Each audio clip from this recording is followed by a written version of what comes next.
Hello, I'd like to welcome you to the First United Methodist Church of Ann Arbor. The church is located at the corners of Huron and State Streets in Ann Arbor at 120 South State Street. My name is Ann Cox, and I'm a member of the congregation here, as well as an architect, and I work in Detroit for the Albert Kahn family of companies.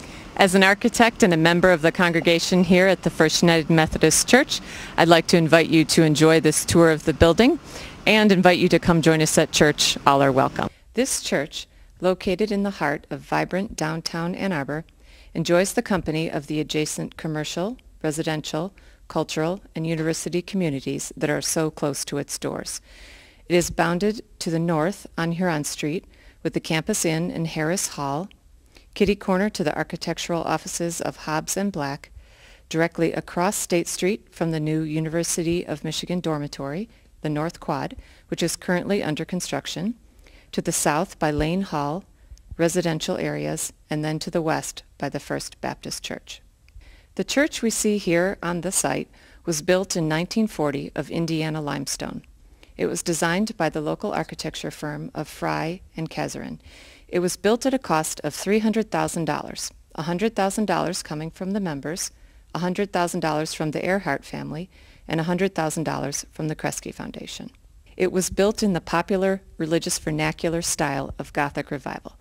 The Gothic Revival style became popular for religious structures due to the lofty heights that its 12th through 15th century French and English precedents were able to achieve. It was seen as reaching heavenward with its tall, steeply pitched roofs and the graceful, tall, pointed arched windows.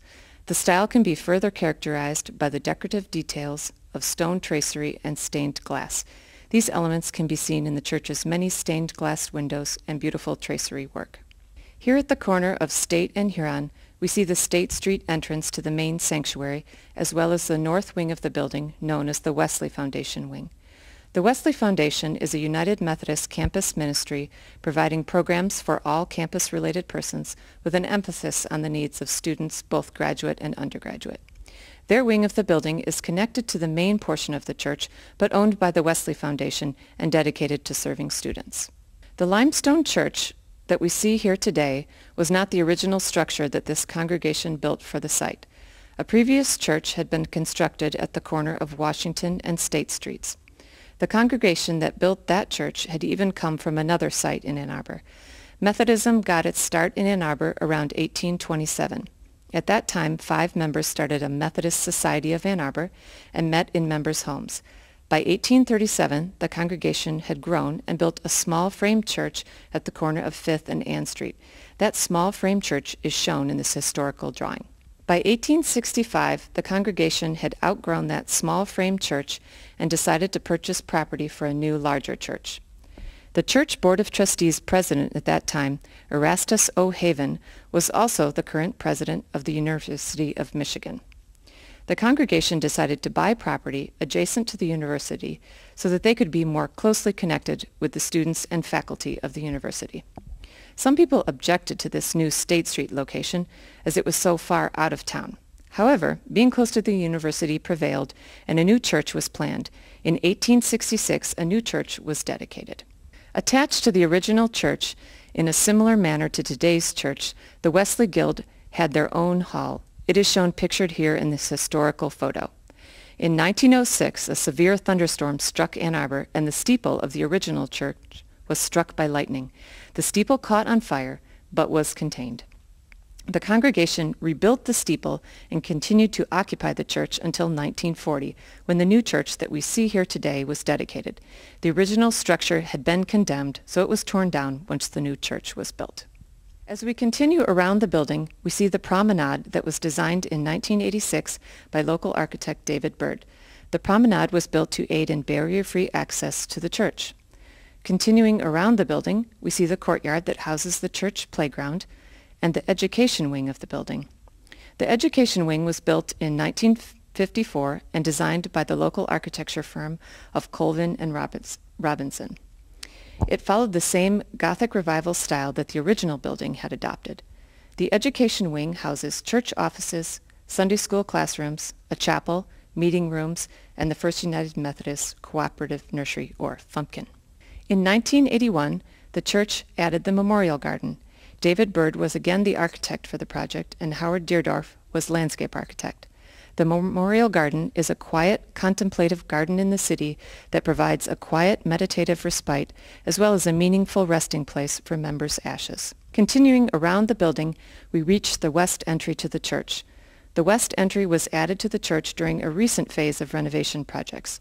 The original portion of the church being 60 years old and the education wing being over 50 years old, the congregation saw the need to update their facilities. The architecture firm of Mitchell and Moat was hired by the congregation to evaluate the building and suggest some ways to renovate and move into the next century. Hello, my name is John Moat from the architectural firm Mitchell Moat Architects here in Ann Arbor. In 1997, the First United Methodist Church hired our firm to do an evaluation of the function and condition of the building. Based on that evaluation, the church decided to embark on a multi-phase remodeling of the building, which has taken place over the last 7 or 8 years. Here we're standing in front of the west entry. This is a primary portion of the project that was based on the idea of actually tearing down a section of the building. This allowed for creating this new drop-off area and to create better functionality within the entrance of the building.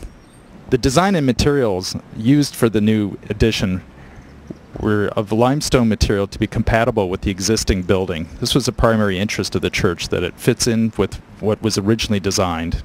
The new atrium space allowed for provision of an elevator, new stairs, and a more clear way of finding your way around the building. Other benefits included better security and safety. One thing that we did that is unique was to enclose an original rose window in the new atrium. This window had been difficult to see from the exterior due to the configuration of the building and was a constant source of a leaking problem. By enclosing it and providing illumination on each side, the rose window is a feature of both the atrium and the sanctuary. One space that benefited considerably from the new access and circulation system was the social hall. Previously, it has been difficult to get to and not so pleasant once you got there. Now you enter the space either directly from the west atrium or by stairs on the east side leading down from the narthex. An old, underused stage was removed to improve access on the east side and to increase usable space. A new kitchen was built to service the social hall, and the space renovated with new finishes and lighting.